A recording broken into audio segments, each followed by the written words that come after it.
तो welcome back to my new video भाई लोग। तो बेसिकली सीन ये है कि मैं अभी राजा साहब मूवी देखी मैंने, और मैं थिएटर में जाने वाला था, लेकिन मेरे फ्रेंड ने सजेस्ट किया कि नहीं भाई तू OTT प्लेटफॉर्म्स और इन पे जा। आई थिंक अभी तक OTT प्लेटफॉर्म्स पे आई नहीं है, कुछ जुगाड़ किया हमने और फिर मैं राजा साहब मैंने देखी, क्योंकि भाई मैं प्रभास का हॉनेस्टली फैन हूँ, क्योंकि मैंने उनकी बाहुबली, सालार, साहो, मतलब जो काफ़ी ब्लॉकबस्टर मूवीज़ रही हैं और बहुत बड़े बजट में बनी है। इवन आदि पुरुष तक भी मैंने देखी है ना। तो मैं प्रभास का मतलब डाई हार्ट फैन। तो जस्ट लाइक एस आर के का, प्रभास का एंड यश अपना। तो मतलब मैं भाई साहब जब से बाहुबली देखी है ना, तब से भाई मैं प्रभास का तो भाई खतरनाक वाला फैन हो गया था। तो मैंने सोचा चलो राजा साहब भी देखते हैं, क्योंकि प्रभास का भी काफ़ी सारी मूवीज़ ऐसी रही है जो काफ़ी समय से प्रभास की चल नहीं रही है। तो ये वाली मूवी थी, इसका जब ट्रेलर आया था भाई साहब मैं खुद इतना उस लेवल में एक्सपेक्टेशन सेट करी थी कि यार बहुत अलग लेवल पे कुछ बनाने वाला है प्रभास और अलग लेवल पे कुछ करने वाला है। पर जब मैंने मूवी देखी भाई, सच में मूवी देखी ना, दिल दुखता है भाई, दिल दुखता है। हक दिया, सीधा सीधा हक दिया भाई मूवी के अंदर। और मतलब मेरा पर्सनल ओपिनियन ये था कि यार ये मूवी फाड़ देगी, क्योंकि है ना उस जो ट्रेलर के अंदर दिख रहा था ना भाई,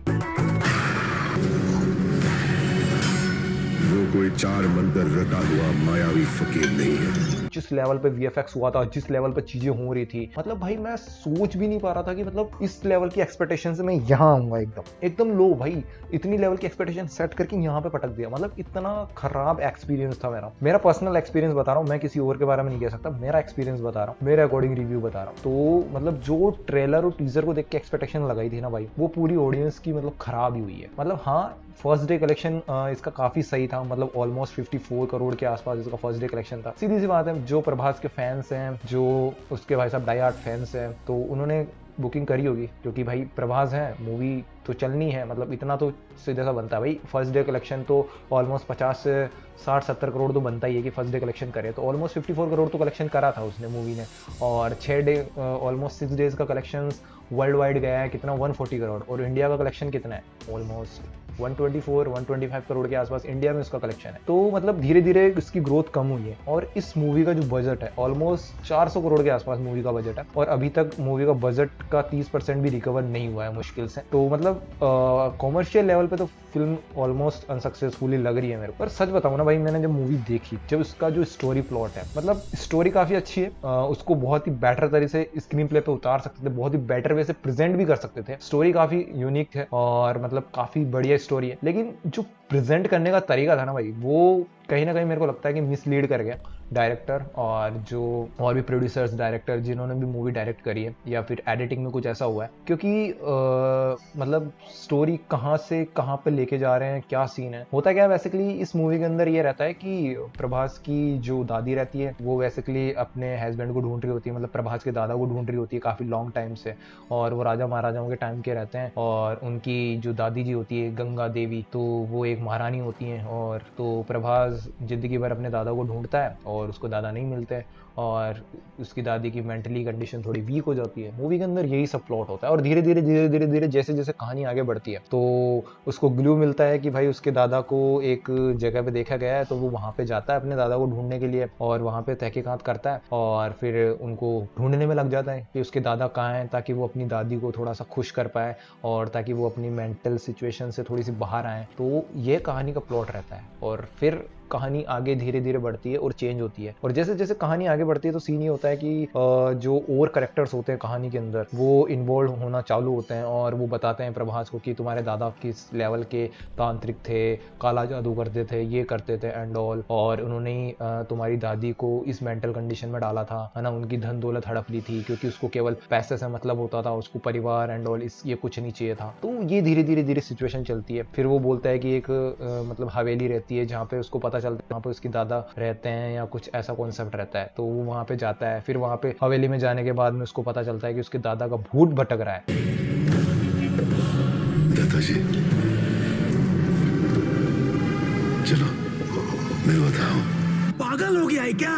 तो देख क्या रहे हो, भागो यहाँ से। मतलब कि बेसिकली उसके दादा मर चुके हैं। तो ये स्टोरी उसके अंदर चल रही होती है। मतलब यहाँ तक थोड़ी स्टोरी यूँ लगती है कि हाँ इंगेजिंग है, थोड़ा सा इंटरेस्टिंग है फील्ड, और थोड़ी सी चीज़ें इंटरेस्टिंग होती है। और फिर उसके बाद में जब वो होता है तो संजय दत्त उसके अंदर भूत बना है भाई, अपने संजीव बाबा भूत बने, तो जो उसके दादा का करेक्टर रोल प्ले करते हैं, तो वो धीरे धीरे स्टोरी चलती जाती। वीएफएक्स, एक बात मैं मानूंगा, वीएफएक्स में काम बहुत औसम हुआ है इसके अंदर। वीएफएक्स का जो काम हुआ है ना भाई, बहुत अल्टीमेट लेवल का हुआ है। 400 करोड़ फूके हैं तो भाई वीएफएक्स तो होना ही था। मतलब विजुअल इफेक्ट्स बहुत प्यारे हैं और विजुअल इफेक्ट्स में कहीं कोई कमी नहीं है, लेकिन स्टोरी प्लॉट वहां पर ही मूवी मात खा जाती है भाई मेरे अकॉर्डिंग।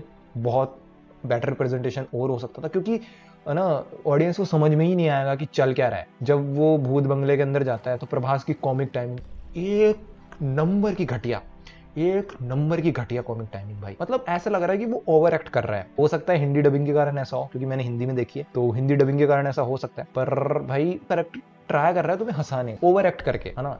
वो नेचुरल फील नहीं आ रहा प्रभास की एक्टिंग के अंदर भाई। वो मेरे को लग रहा है उसने मूवी गलत चूज कर ली। हॉरर कॉमेडी जोनरा है ये, जिसमें राजा साहब मूवी उसने बनाई है, हॉरर प्लस कॉमेडी का तड़का है। तो हॉरर तो अपने संजीव बाबा प्ले कर रहे हैं भूत का रोल, और कॉमेडी प्रभास को दे दी भाई। प्रभास को तुम कॉमेडी दे रहे हो भाई, वो बंदा सीरियस और मतलब एक अल्टीमेट रोल के लिए बना है। जैसे बाहुबली देख लो तुम, उसमें एक राजा वगैरह का ब्रॉड होता है, तो वो वैसे रोल के लिए बनाया यार, और तुम उसको कॉमेडी जोनरा देख रहे हो, वो नहीं कर पाएगा, नहीं होगा उससे। और वो उसके लिए बना भी नहीं, I think larger than life जो मूवीज होती है, जस्ट लाइक सालार और बाहुबली 2, वो उसके लिए बना है। वैसे मूवीज चूज करनी चाहिए आई थिंक, मेरे हिसाब से प्रभास को चूज भी वैसी मूवीज करनी चाहिए। और भाई अभी तो इसका दूसरा पार्ट आना भी बाकी है। मतलब ये लोगों को डाइजेस्ट नहीं हो रही, मेरे को समझ में नहीं आ रहा लोग उसको कैसे हजम करेंगे। हाजमोला खानी पड़ेगी, पता नहीं भाई। लेकिन मेरा ऑल एक्सपीरियंस तो खराब ही था। विजुअल इफेक्ट्स में मान सकता हूँ कि विजुअल इफेक्ट्स बहुत बढ़िया थे। तो अब जब कहानी धीरे धीरे आगे बढ़ती है तो उसमें बोमन ईरानी जी भी आते हैं, और वो बताते हैं कि it's all about your mental condition. वो तुम्हारे माइंड के साथ में गेम खेल रहा है, हेलुसिनेशंस एंड वो ये हिप्नोटिज्म, वो सारी चीजें इसमें डालते हैं कि वो तुम्हारे दिमाग के साथ खेल रहा होता है। दिमाग के साथ खेल रहा वो कोई चार मंदिर रटा हुआ मायावी फकीर नहीं है। He is an exorcist, psychiatrist, hypnotist. फिर वो उसको बताता है कि भाई कैसे तुम आ सकते हो, तुम्हें काम क्रोध मोह लोभ इन पर अपनी जीत पाना पड़ेगा, एंड देन तुम इस सब चीज़ों से निकल पाओगे। तो यही सब चल रहा होता है, यही सब चल रहा होता है। और फिर वो जाता है तो उसको गुस्सा आता है कि इसके दादा ने इसके साथ ये क्या कर दिया। फिर वो गाड़ी लेके निकल जाता है, तो फिर वो उसके माइंड के साथ में खेलता है उसका दादा, उसको ऐसे फीलिंग कराता है कि वो हॉस्पिटल जा रहा है, जबकि वो रहता महल के अंदर ही है। तो यहाँ पर वो उसके दिमाग में हेलुसिनेशन डालता है कि नहीं नहीं तू हॉस्पिटल में, नहीं नहीं तू महल में, नहीं नहीं तू हॉस्पिटल में, नहीं नहीं तू महल में। तो ऐसा हेलुसिनेशन उसके दिमाग में डालता है, उसके साथ में प्ले करता है सारी कॉमिक टाइमिंग। तो मतलब वहाँ पर थोड़ा सा आपके दिमाग को जोर डालना पड़ता है चीज़ों को समझने के लिए कि आखिर हो क्या रहा है, आखिर करना क्या चाह रहा है। तो बेसिकली सीन यही रहता है कि संजय दत्त तुम्हारे दिमाग के साथ में खेलता है, और उस हवेली के अंदर जो भी जाता है वो अपनी मर्जी से जाता है, लेकिन जो बाहर आता है वो उसके दादा की मर्जी से आता है। मतलब वो किसी को बाहर आने ही नहीं देता। तो उसके अंदर जो ट्रेन के वीएफएक्स है और बहुत सारी चीज़ें जो कब्र वगैरह वो सारी, और जो बहुत सारी जो चीज़ें हैं मगरमच्छ के साथ में उसका खेलना, वो फाइट सीन, और वो एक जेंट लेवल का भाई साहब वो जो आता है बंदा, तो जेंट में उसने शायद वो थोड़ा सा करेक्टर जो था ना क्या महामानव टाइप का जो करेक्टर बनाया था, बहुत बड़ा सारा हो जाता है वो महादानव जो भी बोलते हैं जेंट लेवल का। तो उस जेंट को भाई साहब उन्होंने थोड़ा सा, वो मेरे को ऐसा कार्टून जैसा लगा। बाकी इसको थोड़ा इंप्रूव कर सकते हैं वीएफएक्स में, बाकी ठीक है एंड गुड।